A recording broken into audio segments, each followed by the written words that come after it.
সবাই কেমন আছেন? আজকে শুরু করব টেন্স। আপনার ইংরেজি গ্রামারের সবচেয়ে ব্যাকবোন হচ্ছে টেন্স। আপনি টেন্স পারবেন না, আপনি কোনো কিছু পারবেন না, মুভ করতে পারবেন না। সেই জন্য ইংলিশ টেন্স হচ্ছে ব্যাকবোন, মানে মেরুদণ্ড। এই টেন্স যদি আপনি না পারেন, না শিখেন, তাহলে কিন্তু আপনি কোনো কিছু পারবেন না বা বুঝবেন না। ওকে, এই টেন্স শব্দটা হচ্ছে মূলত ল্যাটিন শব্দ টেম্পাস থেকে উৎপত্তি। এই টেন্স মানে হচ্ছে সময় বা কাল। এটা মানে হচ্ছে ক্রিয়া, কাজ সংগঠিত হওয়ার সময়। ওকে, টেন্স মূলত হচ্ছে তিন প্রকার, সেটা জানি। Present tense, first tense, future tense. আজকে আমরা টেন্সকে শিখবো লম্ব আকারে। এই যে ল, ম, ব, এই তিনটা বর্ণ বা ধ্বনির মাধ্যমে আজকে শিখবো এই যে টেন্সটা লম্ব আকারে শিখবো। ওকে, প্রথমে শুরু করি ফার্স্ট টেন্স। ফার্স্ট টেন্স মানে হচ্ছে অতীতকাল।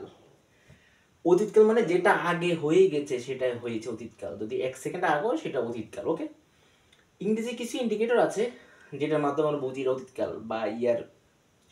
এখন এই যে বাংলা কিভাবে চিনবো এটা অতীতকাল? একটা ক্লিয়ার একটা জিনিস, টেকনিক। ক্রিয়াপদের শেষে যদি লম অথবা লম থাকে সেটা অতীতকাল। ক্রিয়াপদের শেষে লম অথবা লম থাকলে অতীতকাল।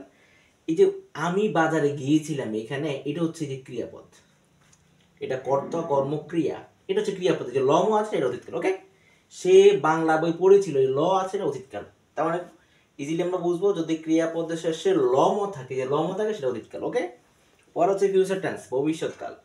যদি ক্রিয়াপদের শেষে ব, বে, বো থাকে, এই যে ব, বে, এই ব থাকবে, ব, বে, বো, অথবা ব থাকবে, বে থাকবে, ও থাকবে, সেটা ভবিষ্যৎকাল। রাইট?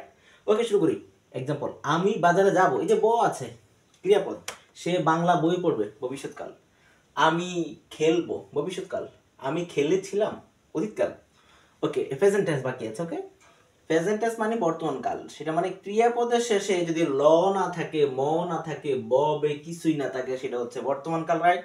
আমি বাজারে যাই, এখানে ল, ম, ব কিছুই নাই, সেটা বর্তমান কাল। আমি বই পড়ি, ল, ম, ব কোনো কিছু নেই, সেটা বর্তমান কাল। সবাইকে থ্যাংক ইউ আমাদের জব প্রিপারেশন পেজের সাথে থাকার জন্য। নতুন নতুন ভিডিও পাবেন। থ্যাংক ইউ সবাইকে, ভালো থাকুন। আসসালামু আলাইকুম।